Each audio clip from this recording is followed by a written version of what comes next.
Okay, hello everyone, and thank you for joining. I'm Malika Gauthier from Pro's marketing team, and I will be moderating this webinar. Today, we are talking about the rise and fall of segmentation in pricing. Before we get started, just a few housekeeping items.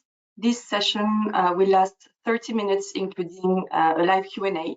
So you can drop your questions in the Q&A panel all throughout the webinar, and we will address them at the end. And also, we are recording the webinar so that you can watch it again if you need or share it with your colleagues.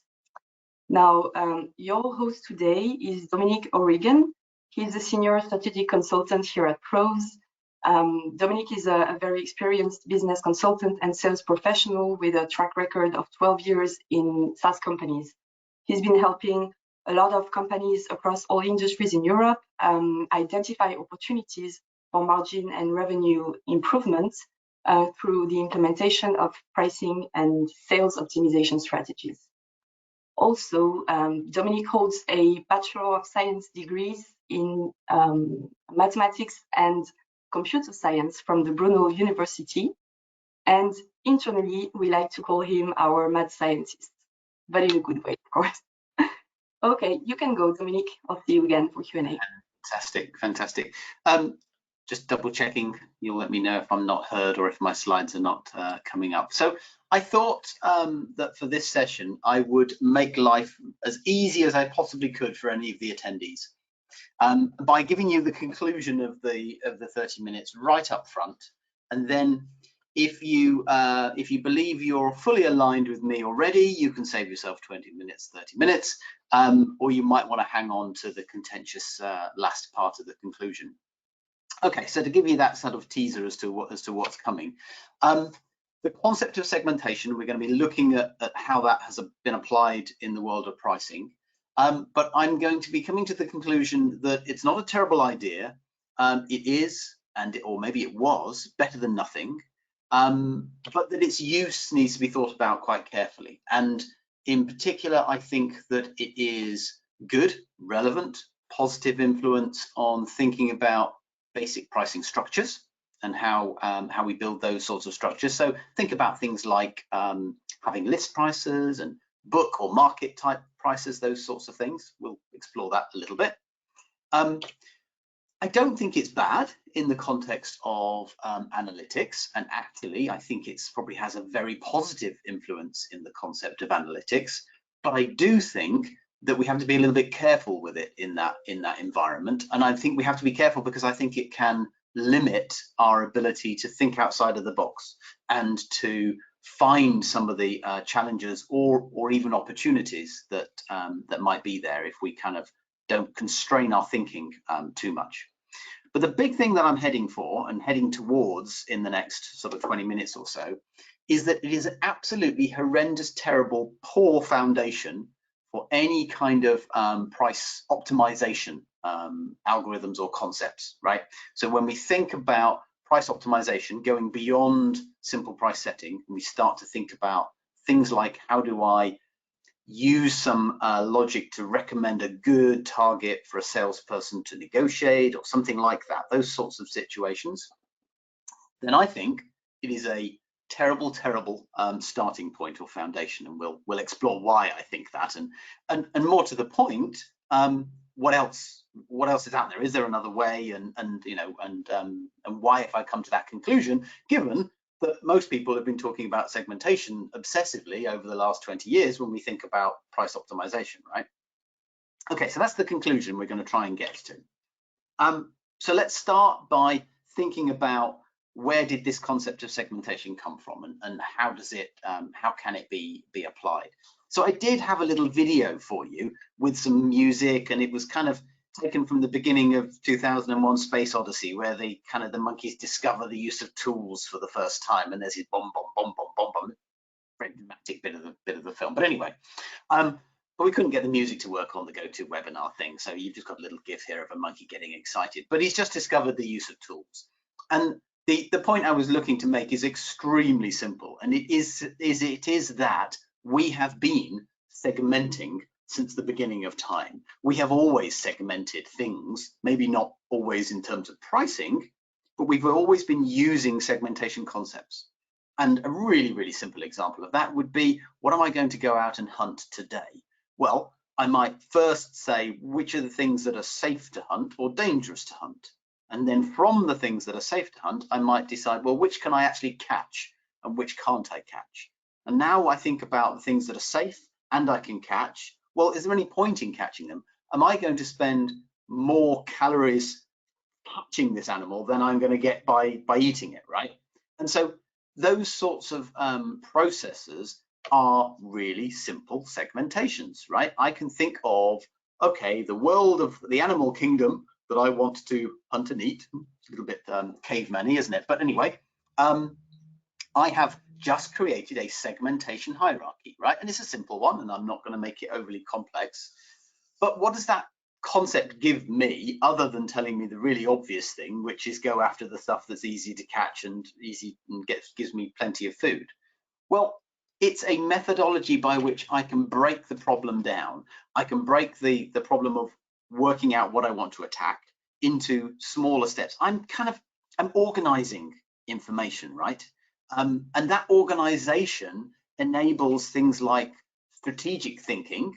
I'm going to go for the thing that's easy to catch, gives me plenty of food, but it also enables differentiation, right? So if I'm going to go for something else, then I might take a different approach.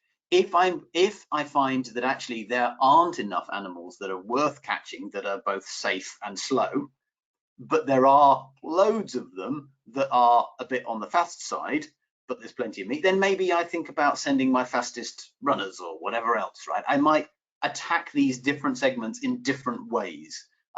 Maybe for the dangerous ones, I might send the people I'm a little bit less concerned about looking after. I don't know. Let's not be too cruel in the process.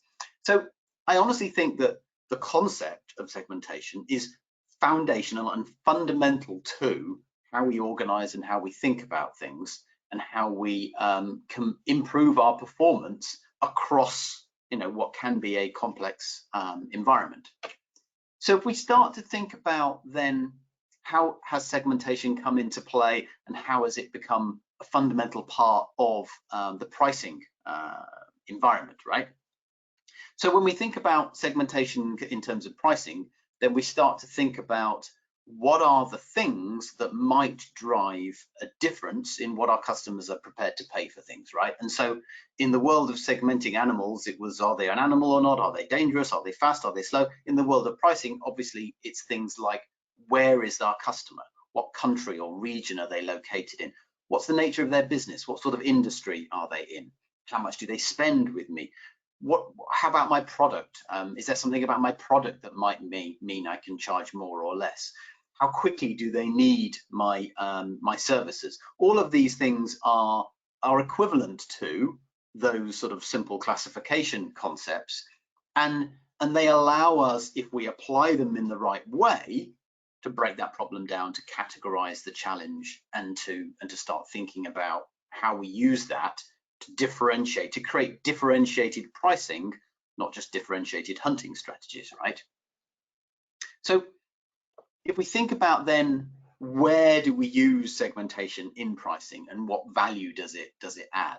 Well, in my conclusion at the beginning, I said, I think it's an incredibly powerful concept within the simple kind of price structures that we create and manage. And actually, often it's so simple and so powerful in this application that people don't even think of it as a type of segmentation, but it fundamentally is. If I have a global list price, and then I have a regional or country-based price, and then I have a industry-specific price within that country or region, however many layers we create, we think of it as the maybe components within our price waterfall, right? So when I look back at something from the past, I can say, what was the global list price? What was my regional? What was my industry? What did I negotiate? And I can kind of plot that out and think about that as my price waterfall. But it is just a simple segmentation. It is just an idea that we start at that very beginning and differentiate where we know we're going to need slightly higher or lower prices because one market we can charge a premium compared to another, and that might be different across different parts of our product portfolio. But but it's introducing that differentiation that we need in those simple pricing structures. So great use of it, but actually so great and so simple a use of it that often people don't even think of it as segmentation. Where things get a little bit more complex or nuanced is if we start to think about its application for things like analytics. Is it a good idea? Is it a bad idea? I actually do think it's a good idea in the context of analytics, because what segmentation gives me in an analytical context is the idea that I could maybe start to focus on my profitability within a segment or a type of segment. So I might think about, what is my profitability in EMEA versus the USA based on the previous slide, right? And then if I have a challenge, my EMEA profitability maybe is not so good as I think it should be, then I might dig down to the next level within the segmentation hierarchy. I might start to think about, is it one industry versus another industry? And so it gives us a framework through which we can quickly and easily create analytical flows that support investigation and understanding and control of our environments. But I said at the beginning that I think it's a little bit limiting. Well, it could be limiting from a sort of a psychological standpoint if I followed it dogmatically. If I said, well, I'm only ever going to look at the first level and then dig down to the next level and dig down to the next level. But that's not too bad, because it's pretty easy for analytics to allow you to kind of use any of those segmentation attributes or concepts in any order. So that's not too difficult.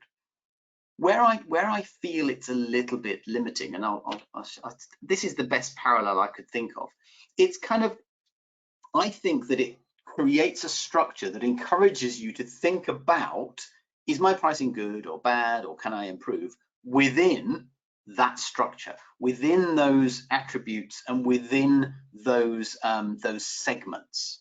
And so it's a little bit like that horse with the blinkers. It's really focused. It can perform well in terms of not getting distracted, but it will never see something that could be hugely valuable to one side or the other. And that's my slight fear, I suppose, with segmentation in analytics. It's more that I would want to encourage people to find a way to step outside of it sometimes. It's not, it's not fundamentally bad if that follows. So let's get on to the thornier area and the thornier topic of segmentation in terms of price optimization. So in the world of price optimization, segmentation is really a mechanism by which we can start to say, well, let's separate all of our customer interactions into groups of interactions that are more similar to each other than they are to everything else, right? And then maybe we can learn something really clever about the dark blue group in the middle, or whatever that happens to be.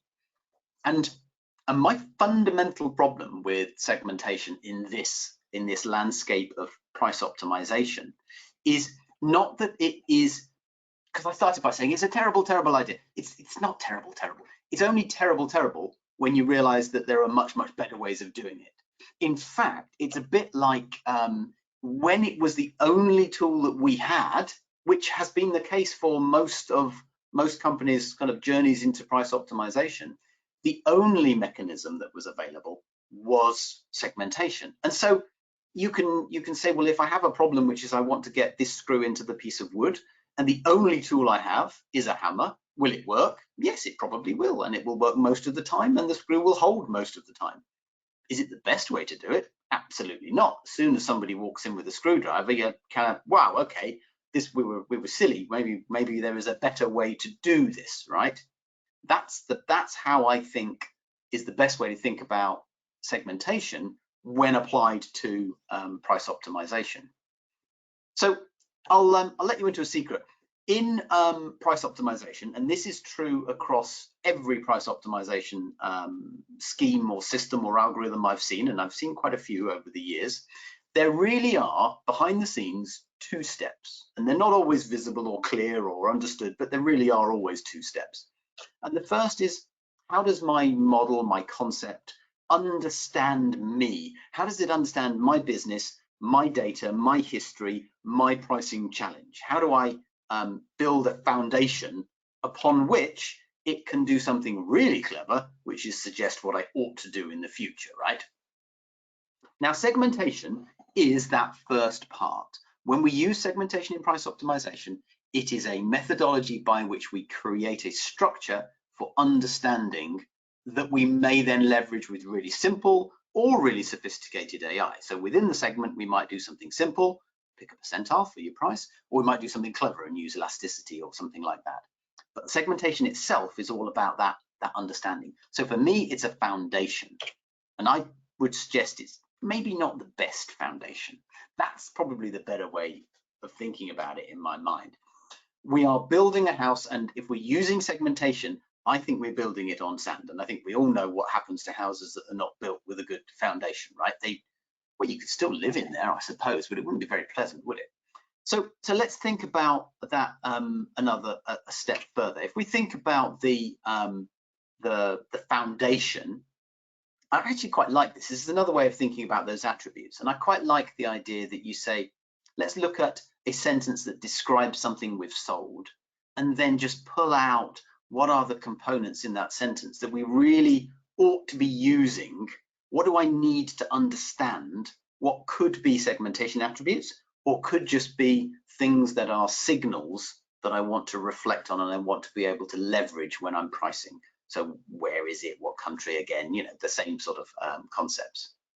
And so I want to do something with this data that is perhaps better than dragging this cart along with its square segmentation wheels. So let's jump into a couple of sort of illustrations of why segmentation is not the best foundation, because I've been banging on about how I hate it. I don't hate it, but why I think it's not the best. So it all comes down to a few things that kind of interact with each other. If we think about clustering for a moment, on the far left, you can see an example here of how we might take a set of data and organize it into groups. And that's what segmentation is doing, right? It's organizing data into groups that should be relatively similar. And actually, even on that little illustration, if I look at my green set of dots that form a sort of circle of maybe dots that might be the same, some of them have been colored blue because they're nearer the center of mass for that blue cluster, right? So we begin to create boundaries that are perhaps artificial and not really representative of what's going on. And maybe the best illustration of that, because as I said, these things all interact with each other, maybe the best illustration of that is the bucketing concept. So I'm going to jump forward and backwards at the slide here, but if I imagine saying I've got customers, maybe I'm thinking about my customer size. How much do they spend with me? Then maybe that's something I want to use in my segmentation or in whatever, right? So I might say, well, I've got my small, medium, and large, and I might have 10 buckets or 2 buckets. Doesn't really matter for the illustration. So I might say maybe the smallest customers spend less than 50,000 with me, my medium are 50 to 100, and my large are over 100. But what about that one customer who spends 51,000 with me? So, okay, that's easy, they're medium. But now I'm looking at only my medium customers, and I'm basically telling the system that somebody who spends 51,000 is more like someone who spends 100, just under 100,000, than they are like someone who spends 49,000, who's by definition small. We're creating those boundaries and where they are artificial. And it's fundamental to segmentation because you need to create segments, right? So you've got to create those boundaries. One of the other challenges, and these two are very, very interlinked, is sparsity and the balance between accuracy and value. So sparsity is really simple, right? The more I segment, the more I have very little data and potentially no data for some of my segments. And there are all sorts of clever systems that people can deploy to kind of fix, band-aid, make better the concept of segmentation and fill in the gaps.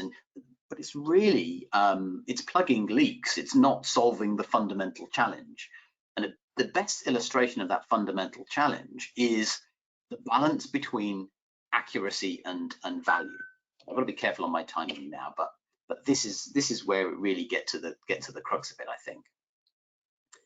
If I think about segmenting my data for a pricing optimization algorithm, then let's imagine I've not used any of the attributes across the top yet. Maybe they're the ones I want to use, and I've not used any of them. I've got all of my data in one great big lump.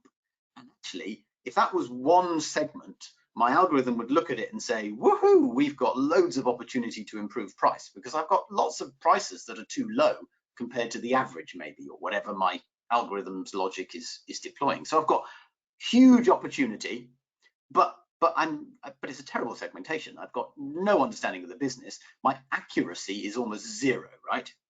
And as you start to include more and more attributes in your segmentation, your accuracy is more and more precise, right? But the opportunity that your algorithms can find within that segment is getting smaller and smaller and smaller. And so you could, in theory, get to the point where, let's pretend there is still some data, having used them all for every segment, but for each segment, I've got one piece of data. I'm phenomenally accurate in knowing exactly what would happen in this precise situation if we saw it again, but I have zero opportunity to improve price because I've got nothing else to leverage, right? And there is a kind of almost a secret balance that goes on, and you really have to ask, can I trust myself?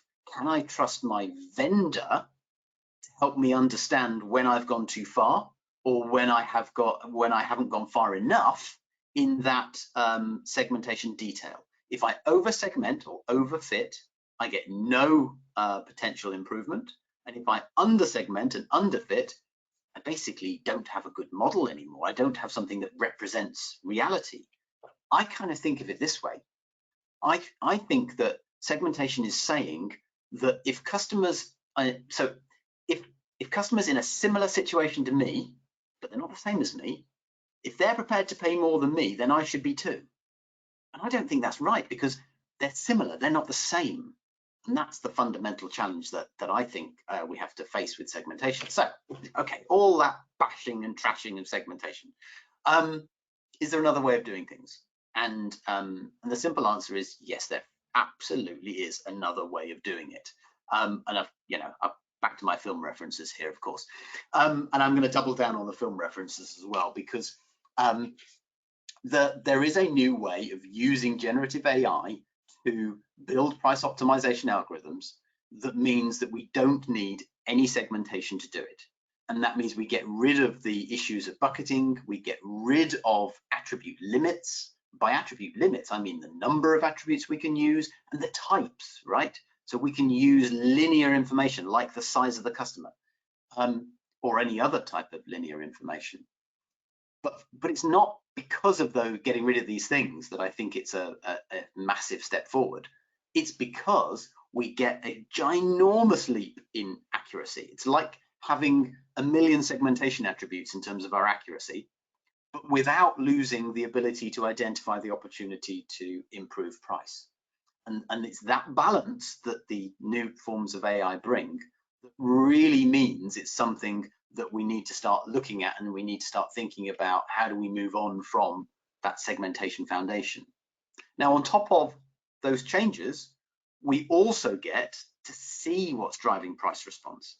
And we can use these concepts in areas that we've never been able to work with segmentation on, like configured or engineered to order products or services or projects.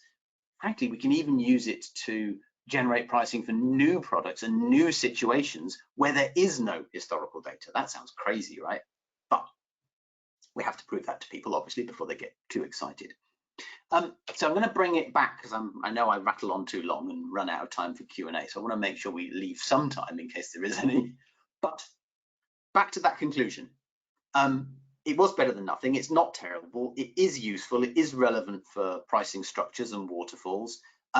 Be careful.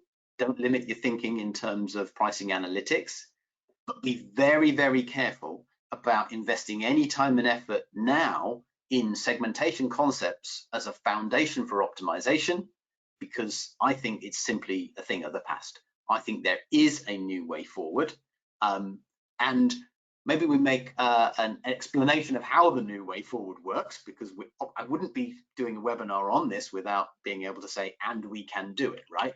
In fact, what I want to do is to say, I want to get hold of customers, companies, prospects data and prove to you the massive increase in accuracy, because I've seen several so far and it is absolutely phenomenal in terms of its accuracy and its ability to predict what you would do and what you should do. And that's the opportunity that I think is in front of people when they move beyond that limiting segmentation approach. So I was targeted with leaving 5 to 10 minutes for questions. I've managed to leave, I think, 5, down to 4 now.